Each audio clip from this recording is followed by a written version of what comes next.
আসসালামু আলাইকুম রহমতুল্লাহ। আশা করি আপনারা সকলেই ভালো আছেন।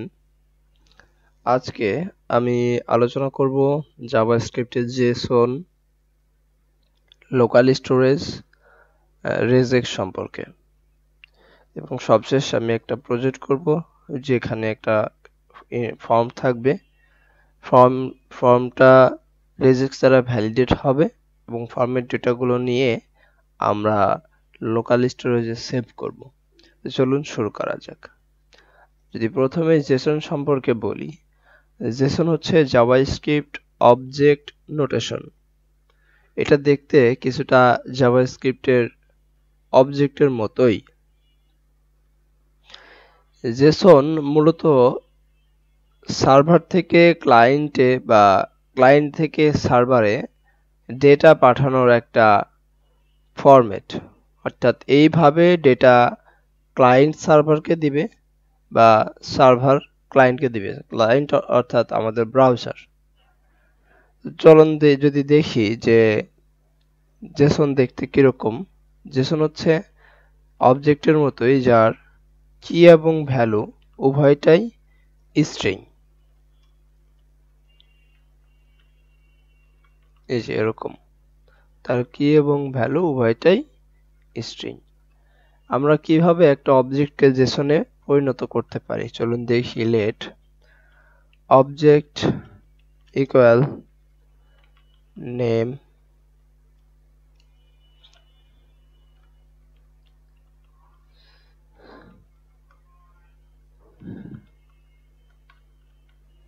Address CD. তো এখন এটাকে যদি আমরা জেসন ডেটায় পরিণত করতে চাই, তাহলে আমাদেরকে করতে হবে একটা ভেরিয়েবল নিতে হবে যেটার নাম হবে জেসন ডেটা, এবং একটা মেথড আছে জাভাস্ক্রিপ্ট, সেটা হচ্ছে json.stringify। এর ভিতরে আমরা যদি আমাদের এই অবজেক্টটাকে পাস করে দেই, তাহলে আমরা এই অবজেক্টটাকে জেসন আকারে দেখতে পাবো। তো চলুন দেখি দেখতে পাই কিনা। এই যে অবজেক্টটারে আমরা জেসন আকারে দেখতে পেলাম। এবার যদি আমরা ঠিক সেম ডেটাটাকে আবার অবজেক্টে রূপান্তরণ করতে চাই, তাহলে লেট obj2 ইকুয়াল json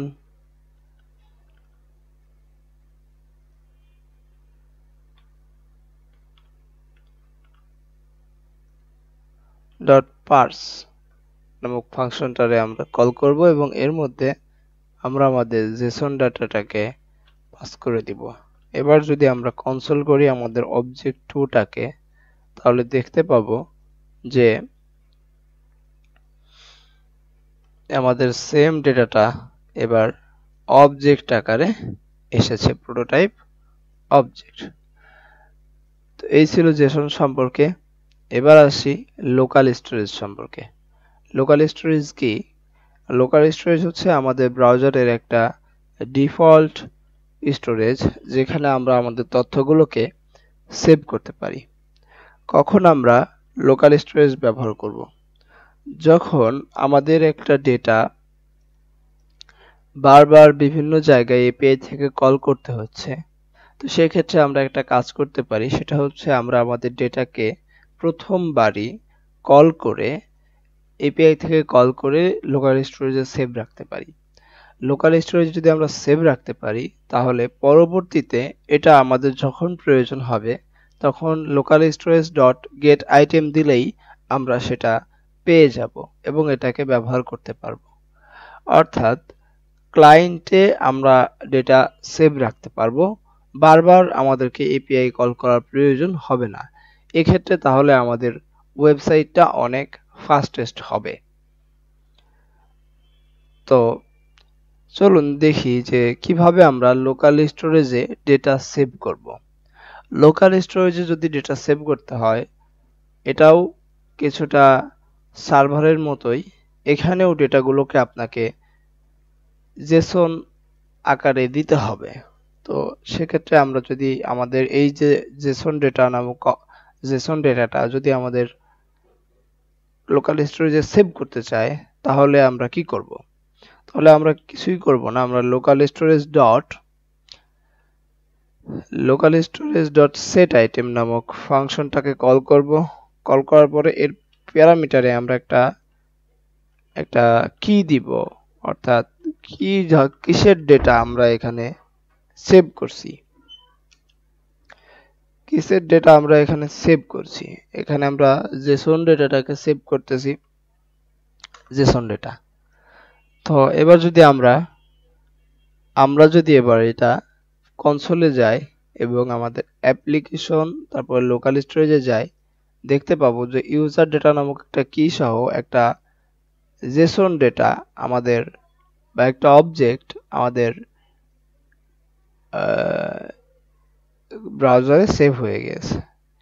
ঠিক সেম ডেটাটাকে যদি আমরা এবার দেখতে চাই বা গেট করতে চাই, এটা আমাদের কনসোলে দেখতে চাই, ওটা তো আমাদের অ্যাপ্লিকেশন বা লোকাল স্টোরেজে আছে। এই ডেটাটা যদি আমাদের কনসোলে দেখতে চাই তাহলে আমরা কি করব? যদি অবজেক্ট আকারে আমরা এটাকে আমাদের কনসোলে দেখতে চাই তাহলে আমরা লিখব লেট গেট ডাটা, ডেটা নামে একটা ভেরিয়েবল নেব এবং local storage dot gate item দিয়ে আমরা যেই কি দিয়ে এটাকে সেভ করছিলাম, আমরা ইউজার ডেটা নামক কি দিয়ে এটাকে সেভ করছিলাম। এই যে লোকাল স্টোরেজে গেট আইটেম নামক ফাংশনটা, এটা আমাদের ব্রাউজারে যাবে এবং যে দেখবে যে লোকাল স্টোরেজের ওখানে কোনো ইউজার ডেটা নামে কিছু আছে কিনা। তো পরবর্তীতে আমরা এটাকে যদি কনসোলে দেখতে চাই, আমরা আমাদের ডেটাটাকে কনসোল করি। ডেটাটাকে কনসোল করলে দেখতে পাবো যে এই ডেটাটা জেসন আকারে চলে আসছে, কিন্তু আমরা একটা অবজেক্ট আকারে দেখতে চাচ্ছি। অবজেক্ট আকারে দেখতে চাইলে কি করতে হবে? কিছুই না, লোকাল স্টোরেজ দুঃখিত জেসন ডট পার্স এবং ওর মধ্যে আমরা আমাদের ডেটাটাকে পাস করে দিব এবং এবার দেখা যাবে যে এটা অ্যাজ এ অবজেক্ট হিসেবে এখানে শো করতেছে। এবার আসি আমাদের পরবর্তী বিষয়, সেটা হচ্ছে রেজেক্স নিয়ে। রেজেক্স হচ্ছে একটা প্যাটার্ন যেটা দিয়ে সাধারণত ভ্যালিডেশনের কাজ করা হয়। আমরা যদি শপিফাই থিম ডেভেলপমেন্ট বা ওয়ার্ডপ্রেস থিম ডেভেলপমেন্ট শিখি, সেক্ষেত্রে আমাদের রেজেক্স প্রয়োজন হবে। রেজেক্সের বিভিন্ন প্যাটার্ন আছে, এটা মূলত স্ট্রিংকে চেক করতে ব্যবহার করা হয়। আমরা আমাদের ফর্মে ইউজার যে স্ট্রিং বা যে ভ্যালুগুলো দেয় এগুলোকে বিভিন্ন কন্ডিশন অনুযায়ী চেক করার জন্য রেজেক্স ব্যবহার করি বা রেগুলার এক্সপ্রেশন ব্যবহার করে থাকি। তো এবার আমরা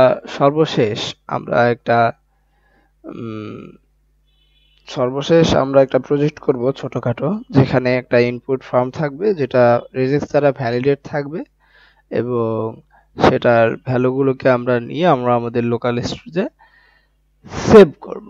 তো চলুন দেখি এটা কিভাবে করা যায়। ভিডিও লং না হওয়ার সুবিধার্থে আমি আমার আগের কোডগুলোকে এখানে কপি টু পেস্ট করব এবং আপনাদেরকে লাইন বাই লাইন বুঝিয়ে দেওয়ার চেষ্টা করব ইনশাআল্লাহ বিজনিল্লাহ। তো চলুন শুরু করা যাক। আমি এখানে প্রথমেই কন্ট্যাক্ট ফর্মটাকে সিলেক্ট করছি। এই যে index.html যে কন্ট্যাক্ট ফর্ম, এটাকে আমরা সিলেক্ট করছি। সিলেক্ট করার পরে আমরা বলেছি যে এখানে তুমি একটা ইভেন্ট ফায়ার করবা। কোন ইভেন্টটা ফায়ার করবা? সেটা হচ্ছে সাবমিট। তো ইভেন্ট লিসেনার যদি আমরা দেই তাহলে আমরা দেখি যে সেখানে ইভেন্ট লিসেনারের নামটা থাকে এবং একটা ফাংশন থাকে প্যারামিটারে। তো এই ফাংশনটা আমরা নিয়েছি।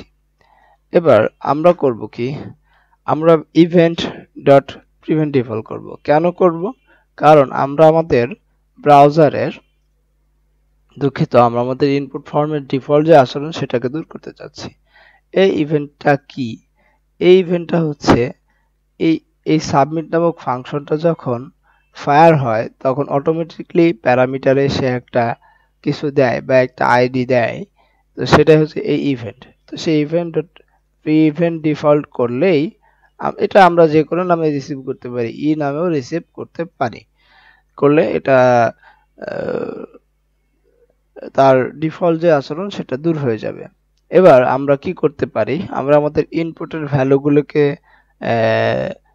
ট্র্যাক করব বা নিব, নেওয়ার পরে একটা ভেরিয়েবলে স্টোর করব। সেটা কিভাবে করব, সেটা আমরা document.getElementById করব। এই যে গেট একটা নেম নামক একটা ভেরিয়েবল নিব, document.getElementById করব। চলুন দেখি, getElementById করব। আইডি করলে আইডি করার পাশাপাশি এটাকে সিলেক্ট করলাম এই পর্যন্ত। সিলেক্ট করার পাশাপাশি ডট ভ্যালু, অর্থাৎ এর মধ্যে যে ভ্যালুটা থাকবে, এই ইনপুটের মধ্যে যে ভ্যালুটা থাকবে সেই ভ্যালুটাকে আমরা ধরলাম এবং স্ট্রিং মেথড ট্রিমকে এখানে অ্যাপ্লাই করলাম। অর্থাৎ বললাম এর মধ্যে যদি কোনো ফাঁকা জায়গা থাকে সেটাকে তুমি রিমুভ করে সমান করে দাও বা সুন্দর একটা ওয়ার্ড তৈরি করো। ইউজার যেন ফাঁকা কিছু সেন্ড করলেও এটা যেন তুমি নিও না। এক্ষেত্রে আমরা আগে থেকে হয়তো আরেকটা কন্ডিশন সেট করতে পারতাম যে যদি ইউজার ফাঁকা কিছু দেয় তুমি নিওই না, তুমি ওটাকে রিমুভ করে দাও যা বা এরর দেখাও। এটা আমরা চাইলে ইফ এলস কন্ডিশনের মাধ্যমে করতে পারতাম। এবার আমাদের পরবর্তী কাজ হচ্ছে যে আমরা যে রেজেক্স দ্বারা ভ্যালিডেট করব সেই রেজেক্স এর যে প্যাটার্ন গুলো সেটাকে রেখে দেওয়া। তো আমি এখান থেকে এটা আমরা আমাদের রিকোয়ারমেন্ট অনুযায়ী যদি আমরা বলি চ্যাটজিপিটি অটোমেটিকলি এগুলো দিবে। যদি আমরা চ্যাটজিপিটি বা ডিপসিককে বলি যে আমার এই ধরনের ভ্যালিডেশন লাগবে, তুমি সেই অনুযায়ী আমাকে একটা রেজেক্স এর কোড দাও, অথবা আমরা চাইলে নিজেরাই এগুলো সম্পর্কে ডকুমেন্টেশন পড়ে জানতে পারি। তো এবার আমাদের কাজ হচ্ছে একটা ট্র্যাকার নেওয়া, যেটা ট্র্যাক করবে যে আমাদের ফর্মটা ভ্যালিড কিনা। এটার উপরে নির্ভর করবে আমরা ইউজারের ডেটা ইনপুট থেকে নিব কি নিব না, অথবা নিলেও সেটা লোকাল স্টোরেজে সেভ করব কিনা। তো আমরা একটা ভেরিয়েবল নেই যেটার নাম দেই ইজ ভ্যালিড। এর ডিফল্ট বিহেভিয়ার থাকবে ট্রু। এবার আমাদের দ্বিতীয় কাজ যে এই যে রেজেক্স দ্বারা আমাদের নেম এবং ইমেইল এই যে দুটা নিয়েছি সেটার ভ্যালুগুলোকে ভ্যালিডেট করা বা সত্যায়িত করা। তো চলুন দেখা যাক কি করা যেতে পারে। আমি পুরাটাকেই এখানে কপি করতেছি, না পুরোটা করতেছি না, জাস্ট এতটুকুই করি যে ইমেইল রেজেক্স এবং নেম রেজেক্স এটাকে আমরা কপি করি। এখানে মূলত যে কাজটা হচ্ছে সেটা হলো যে দুঃখজনক টেস্ট এটা একটা মেথড, এটা দ্বারা রেজেক্স আমাদের এই পুরো ওই টেস্ট আমাদের এর ভিতরে যে ইনপুটে যে ভ্যালুগুলো আসবে এই নেম, এই ভ্যালুগুলোকে আমাদের এই রেজেক্স এর কোড দ্বারা চেক করবে। অর্থাৎ রেজেক্স যে রিকোয়ারমেন্ট দিয়েছে সেই রিকোয়ারমেন্ট অনুযায়ী আমাদের নেমটা আছে কিনা, অর্থাৎ ভ্যালিডেট কিনা। তো এখানে দেখবেন যে আমরা এখানে একটা আশ্চর্যবোধক চিহ্ন দিয়ে দিচ্ছি, অর্থাৎ নট ইকুয়াল বলছি যে এটা যদি ট্রু না হয়, অর্থাৎ এটা যদি test.name নেমের রিকোয়ারমেন্ট অনুযায়ী না হয়ে থাকে না কিন্তু না হয়ে থাকে, তবে তুমি একটা যখনই হবে না তখনই আমাদের এই যে এই কন্ডিশনটা ট্রু হবে।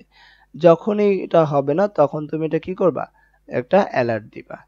আর যদি হয়ে যায় তাহলে তুমি আমাদের ইজ ভ্যালিড সেটার ভ্যালু ট্রু থেকে তুমি ফলস করে দিবা। ঠিক সেম কাজটাই ইমেল রিজেক্টস এর ক্ষেত্রেও করা হয়েছে। এবার আমাদের পরবর্তী কাজে আসি।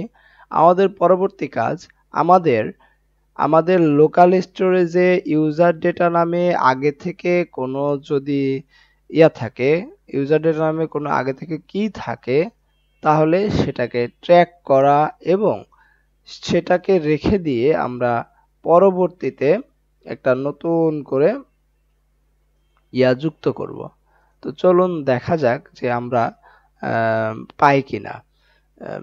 আমরা একটা লোকাল স্টোরেজে গেট আইটেম করে আমরা ইউজার ডেটা নামে কিছু পাই কিনা।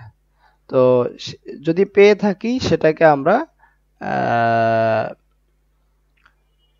আমাদের ইয়ার ভিতরে একটা অ্যারের ভিতরে রেখে দিব। তো চলুন, এখানে একটা কন্ডিশন আছে, যখনই আমাদের ইজ ভ্যালিড এর মান ট্রু হবে, অর্থাৎ ফলস হবে না, যখনই আমাদের ইজ ভ্যালিড এর মান ফলস হবে না, তখনই কিন্তু আমরা এটা করব, তাই না?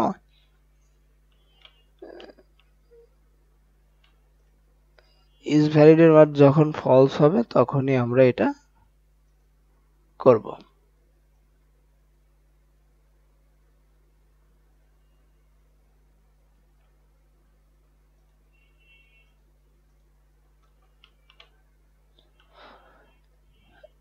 এটাকে আমি এখন এটাকে রিমুভ করি, এটাকেও রিমুভ করি, এটাও রিমুভ করি।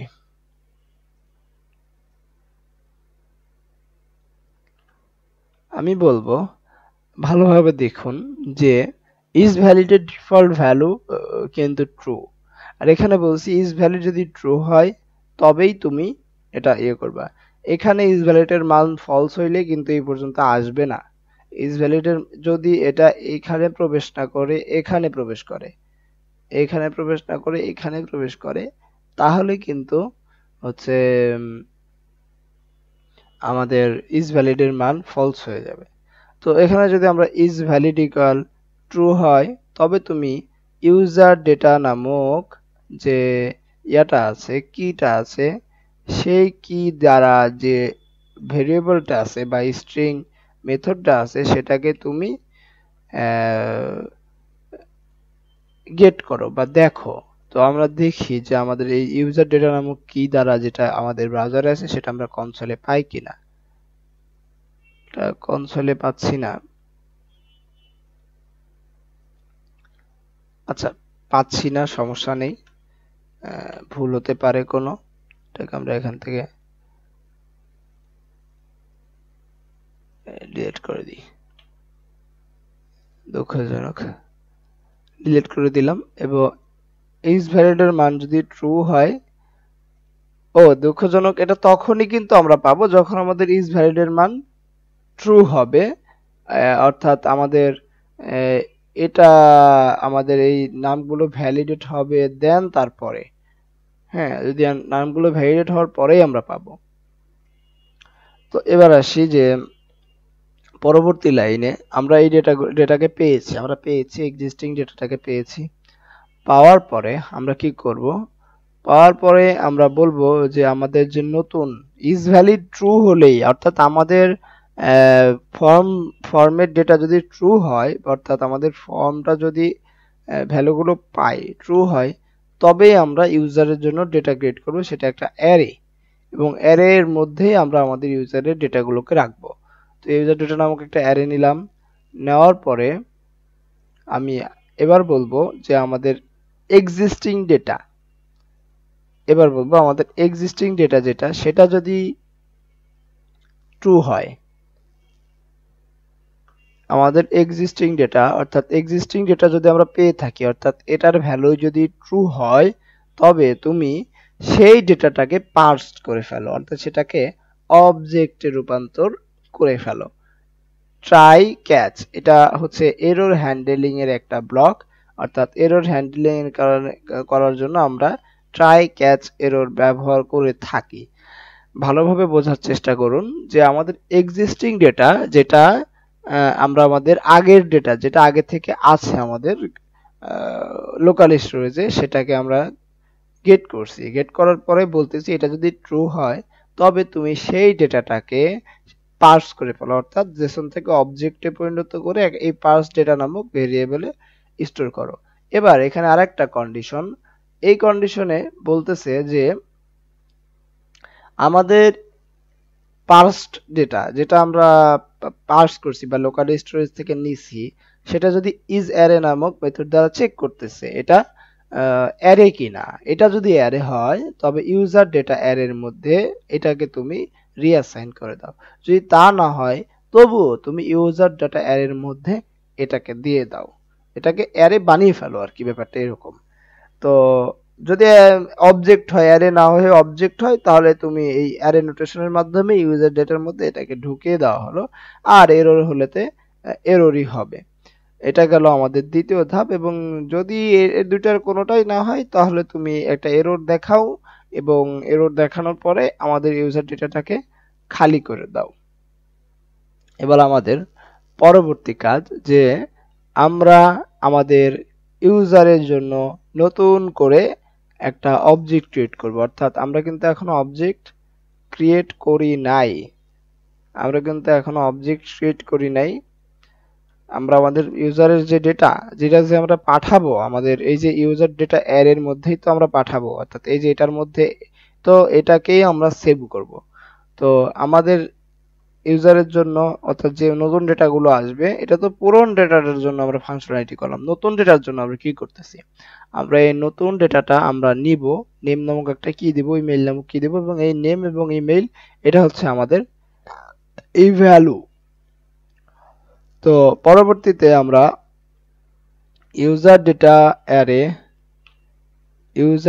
অ্যারে এর মধ্যে আমাদের যে নিউ ইউজার ডেটা আছে সেটাকে পুশ করে দিব, লাইন বাই লাইন পুশ করে দিব। পুশ করে দেওয়ার পরে আমরা লোকাল স্টোরেজ ডট সেট আইটেমের মাধ্যমে আমরা আমাদের যে ইউজার ডেটা অ্যারে আছে সেটাকে সেভ করে দিব, ইউজার ডেটা নামক কি দ্বারা সেভ করে দিব, স্ট্রিংফাই ইউজার ডেটা অ্যারে, এটাকে আমরা সেভ করে দিব। সেভ করে দেওয়ার পরে আমরা আমাদের কন্ট্যাক্ট ফর্মে কে রিসেট করে দিব, তার ডেটাগুলোকে রিসেট করে দিব। রিসেট করে দেওয়ার পরে আমরা একটা এরর দিব, your form is submitted successfully. আমি যদি পুরো কোডটাকে কপি করে ওখানে নিয়ে যাই, দুঃখজনক, আমি পুরো কোডটাকে যদি এখানে কপি করে নিয়ে যাই এবং এটাকে যদি সেভ করি, এবার এটাকে যদি রান করি, আমরা দেখতে পাবো যে দেখুন নেম, আমি সাপোজ আমার নামটা দিলাম এবং আমি একটা ইমেইল দিলাম, দেওয়ার পরে এটাকে সাবমিট করলাম। সাবমিট পরে দেখা যাবে ইউজার ডেটা নামক একটা কি তৈরি হয়েছে এবং এর মধ্যে অবজেক্ট তৈরি হয়েছে, তার একটা আইডি আছে বা ইন্ডেক্স নাম্বার 0।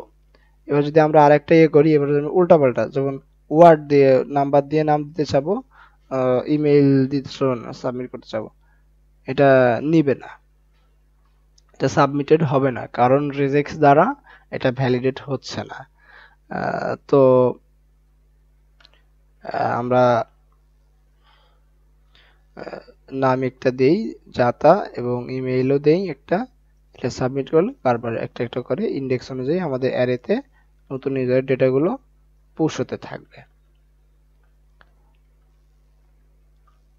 এই ছিল আজকের মতো। আসলে রেজিক্স থেকে দেওয়া এররটার জন্য আমরা কোনো অ্যালার্ট বা কিছু দেই নাই, এই কারণে আসলে বুঝতে অসুবিধা হচ্ছে। হয়েছিল আজকের মতোই, আমি আমার সাধ্য অনুযায়ী চেষ্টা করেছি আপনাদেরকে বোঝানোর। তবে এটা হয়তো ঠিক না যে কোড কপি করে লাইন বাই লাইন ওয়াইজ বোঝানো, তবে এর ছাড়া আমার কাছে কোনো উপায় নেই, কারণ আমার ভিডিও অনেক লং হয়ে যায় করতে গেলে। গতকাল যে ভিডিওটা বানাইছি সেটা 39 মিনিট হয়ে গেছে। তো এই কারণেই আমি এটা line by line copy to paste করতেছি। আশা করি যদি এতে আপনাদের অসুবিধা হয় আমাকে কমেন্টে জানাবেন, আমি পরবর্তীতে চেষ্টা করব যে কপি না করে কোড করার। তো আজকের মতো এতটুকুই, সবাই ভালো থাকবেন, সুস্থ থাকবেন, আসসালামু আলাইকুম।